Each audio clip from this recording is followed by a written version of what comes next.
Hello, I'm Bill Blackburn, Mayor of Kerrville. Once again, this afternoon, leaders from across the community have met, as we have since March.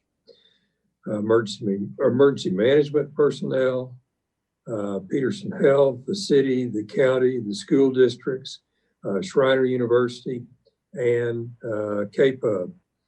All of these meetings are about sharing information, what's going on, next steps, what do we do, what kind of plans do we need to make, and then this is a way to get out some of that information. So today we're going to start with Eric Maloney, the fire chief. He is going to share some stats with us, and then we're going to go to Corey Edmondson, who is the president and CEO of Peterson Health, and then again from Peterson Health, Dr. Mac Blanton, who is the Chief Medical Officer, and then I'll come back for a brief summary. All right, Eric, we'll go to you. Thank you, Mr. Mayor.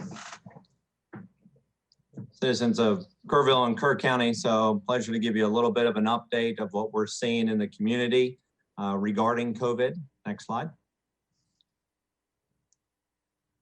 Next slide. Okay. So since November, and in November, we saw a definite increase in the number of cases in Kerr County. Beginning of November, we were at about 70s, and about mid-November, we got to about 150, and by the end of November, we were at 300. So this was doubling in the number of cases. Over the last 2 weeks, obviously holding that trend, we would have expected to double, but we did not. And as of yesterday, we were right about 400 cases, active cases in Kerr County. So a concern of what we're seeing out there, and that's why we wanted to provide some information to the public to make sure we're continuing to do the best thing and our best practices as we come into the holidays. Next slide. One of the things to remember is that we want to be really vigilant about our symptoms, any unusual symptoms you're having. Of course, we're coming into cedar season, so that's going to have some of these on here. But the top 5 symptoms we're seeing out there, 78% is fever. So 57% have a cough, 31% we're seeing with fatigue, 25% loss of smell, 23% difficulty breathing.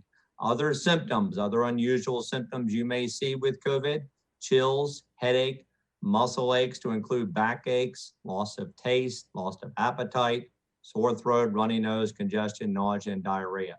So be aware of the symptoms, be aware of something that is unusual for you out there so you can quickly identify if you potentially have COVID. Next slide.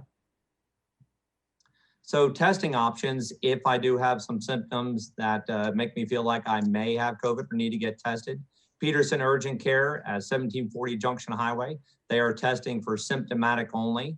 So I encourage you to call over there and schedule. Peterson Medical Associates at 1331 Bandera Highway. Call for an appointment at their main number 896-4200 option 1. So they will also test if you are asymptomatic. The Franklin Clinic here in Kerrville at 723 Hill Country Drive. You can pre-register for COVID testing online. And then you can do the drive-through scheduled testing either at 11:30 or 3:30. Their website has more information on the options. And then in Bernie, the other close one is My Urgent Care on 910 River Road. You can call to schedule an appointment up there to be tested for COVID. Next slide. So free public testing here in Kerrville. So at the Hill Country Youth Exhibit Center, our next one will be Saturday, January 9th from 8 a.m. to 4 p.m. That is a walk-in clinic. And then this Sunday, December 20th from 8 to 4 at the Fredericksburg Elementary School at 1608 North Adams, there is another free public testing there. Next slide. So bringing all this back together, the thing we want to talk about is close contact. That is, puts you at more high risk over the holidays. That less than 6 feet with someone who has COVID for greater than 15 minutes, not wearing a mask, sharing drinks, sharing eating or drinking utensils. So people that have some sort of respiratory. We also encourage to do not go to work if you're sick. Do not share community food or drink, and it is tough over the holidays. Masks are still the key to reducing the spread of the virus. So wearing a mask will help reduce that. social distancing, even during the holidays. Follow the quarantine or isolation instructions provided by you, either from your healthcare provider or from your employment. And be smart and accountable over the holidays, and then we'll enjoy an even better holidays next year. Next slide.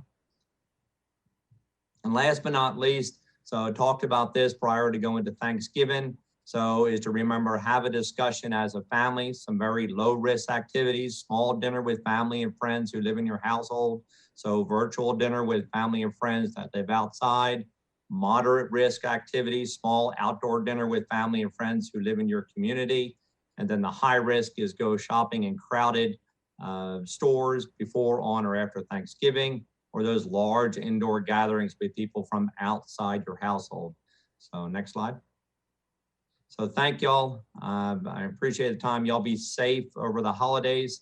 And that is all I had, Mr. Mayor. All right, thank you, Chief. And now to Corey Edmondson from Peterson Health. Thank you, Mayor. Again, my name's Corey Edmondson, President and CEO at Peterson Health. I'd like to tell you that we continue to be successful here at Peterson Health, managing COVID and not letting it manage us. But as we all know, the last 3 weeks or so have been pretty rough. We at Peterson have been seeing double digits in a variety of areas, one being the number of patients that we've had admitted and seeing in the hospital. That's been at 20 roughly on average over the last several weeks. We are also seeing double-digit positive case numbers on a routine basis. I want to give you a small statistic that is interesting. Since November, all of November, when we did all of our testing here at Peterson and we had patients that came out as positive COVID, that was roughly a 12% rate, positivity rate. And we were averaging roughly 15 patients a day in November.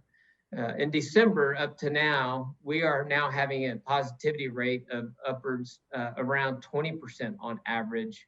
And that's 8% higher than November. And then we're seeing an average of 29 patients a day that are getting COVID, just from patients that we're treating or testing here at Peterson. So that's a significant jump. And certainly everybody's aware of that. That's not only unique to Kerrville, but that's national. But for our community, that's a big deal.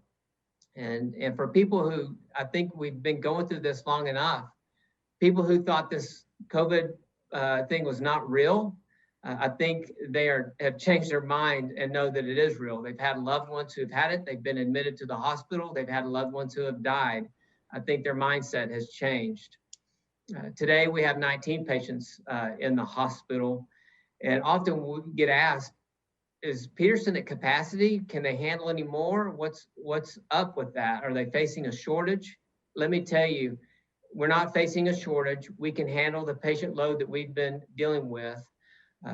We aren't limited necessarily on, we haven't hit our capacity for beds or the number of patients we've been able to treat here at Peterson.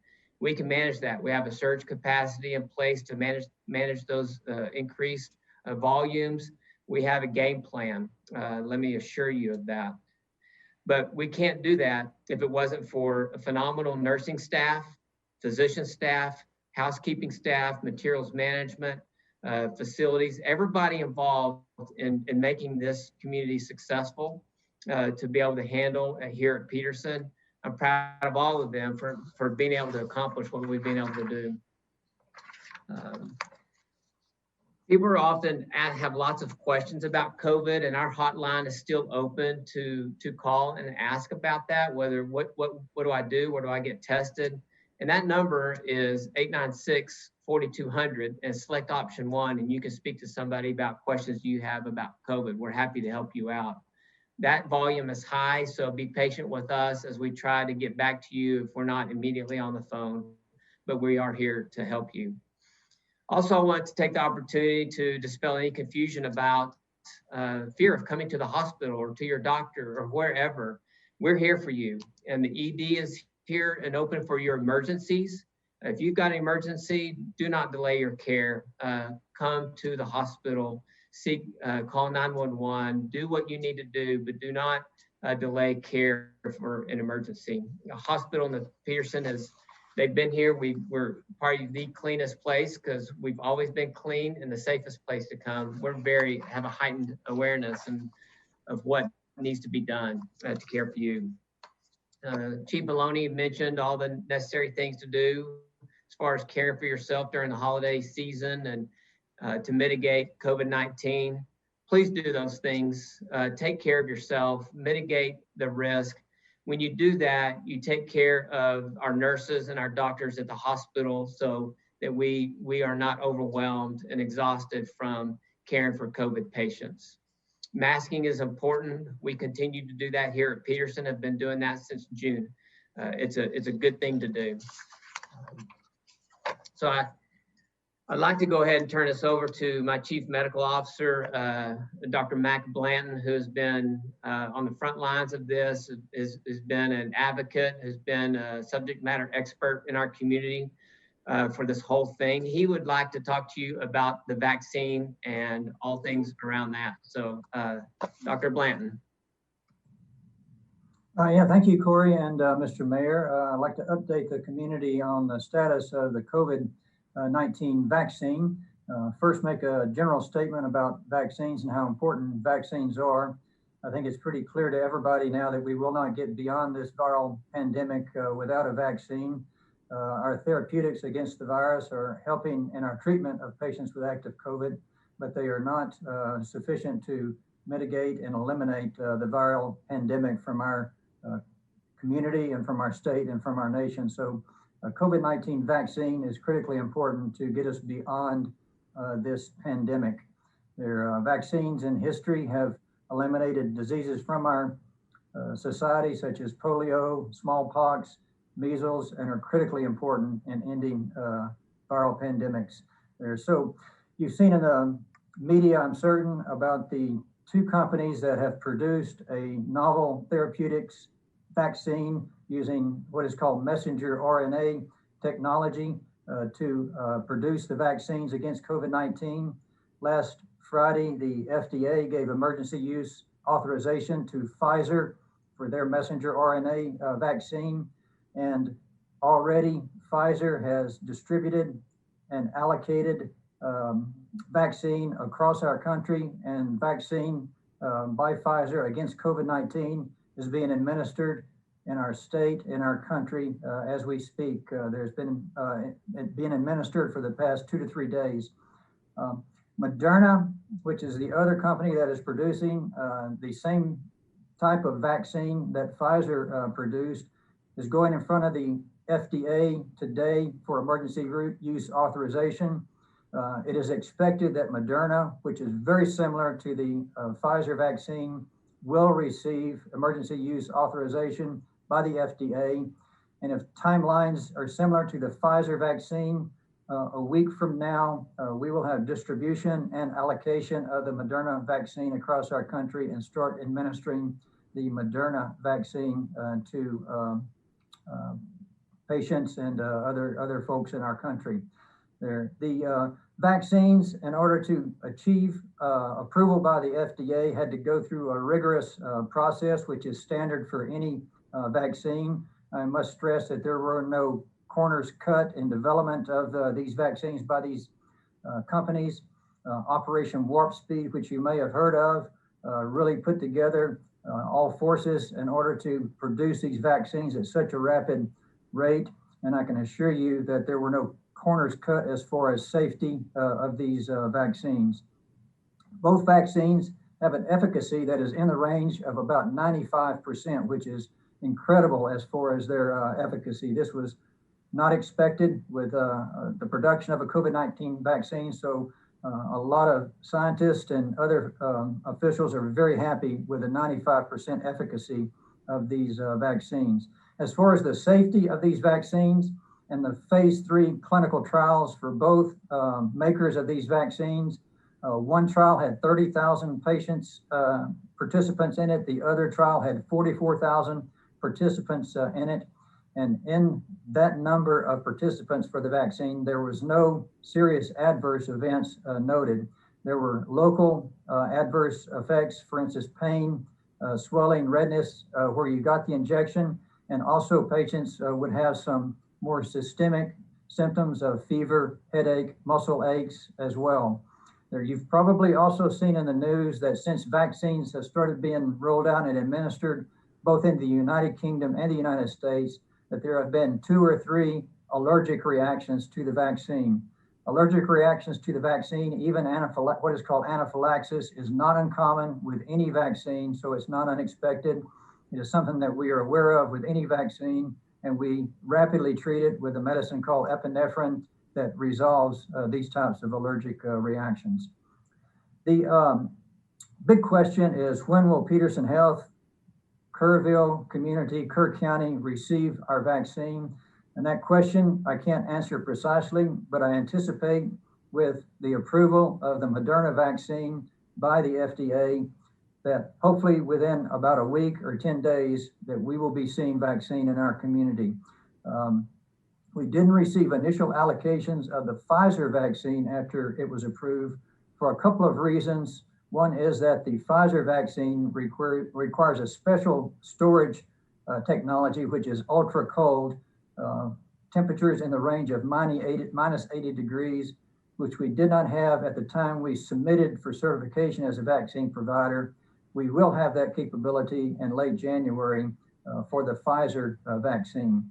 The Moderna vaccine, on the other hand, does not require an ultra cold storage capability. It is standard refrigeration capability there. So we have that capability, as do multiple other smaller health facilities across our state.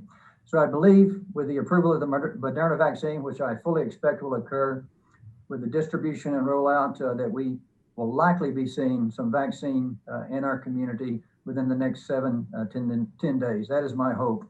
As far as who will get priority for the vaccine, the priority tiers have been established through recommendation from the Centers for Disease Control and approved by the Texas Department of State Health Services. There are 3 tiers. The first tier will be healthcare workers that are taking care of these patients with active COVID infection. They are at the highest risk for transmission of the virus to them since they are actively exposed over a prolonged period and taking care of these patients. So healthcare workers are in the first tier for vaccine priority. Also in that tier are long-term care facility patients and healthcare workers in the long-term care facilities. So the first priority will go to that tier A, healthcare workers and long-term care facility workers. As vaccine production and distribution and allocation ramps up over time, the next tier would be teachers, essential workers otherwise, such as firefighters, police, people in transportation, food industry. And then the third tier, as vaccination distribution and production ramps up further, will be those over age 65 with serious comorbid illness, who are our highest risk factor people in our community for contracting COVID-19. So that's all I have, Mayor. Thank you very much. Thank you, Dr. Blanton, and that's the voice of experience. He had 27 years in the U.S. Army as a physician, and we are fortunate to have him here in our community and working at Peterson Health. As it was mentioned, we're still kind of guessing on when vaccines are going to come here, and it's going to take a while. We understand that, but let me just mention a couple of things. The CDC, Center for Disease Control in Atlanta, which is cdc.gov, and then you put cdc.gov COVID-19, is a great source for information, and particularly as these vaccines are rolled out. And in the state, the Department of State Health Services is another good resource for us as we look at the vaccines becoming available. But speaking of vaccines, there is hope. Vaccines will be given here in the next several months. But I know there are people in Kerr County who say they will not get a vaccine. Think about this. If I am having trouble with my 2010 Toyota Tacoma pickup, and I go down to the morning coffee group at one of our cafes, and I tell the group, I'm having trouble with my pickup, I will probably get at least 6 opinions.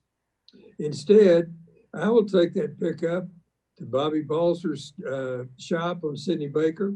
He has experienced people who know that vehicle. And if they run into a question, they have the data that they need on the computer. So here's the deal about the vaccines. Behind the major vaccines, there are hundreds of scientists and healthcare professionals. They know stuff. And there are signs and there's steps after steps of testing and approval behind each of the vaccines. Sure, there are those Facebook posts and emails, some maybe from Russians, who try to sell you on the notion of not taking the vaccine. If we're going to open things up, vaccines are needed. If people are going to trust going out to local businesses and knowing that is safe, vaccines are crucial. If we safely gather with our families, vaccines are critical. Dr. Blanton mentioned this, but let me remind us all. Think about the diseases already largely controlled by vaccines. Polio, measles, rubella, whooping cough, hepatitis A and B, chickenpox, mumps, and more. And so, follow the president in taking this vaccine for the coronavirus and for the good of us all. Thank you, and I wish you a Merry Christmas.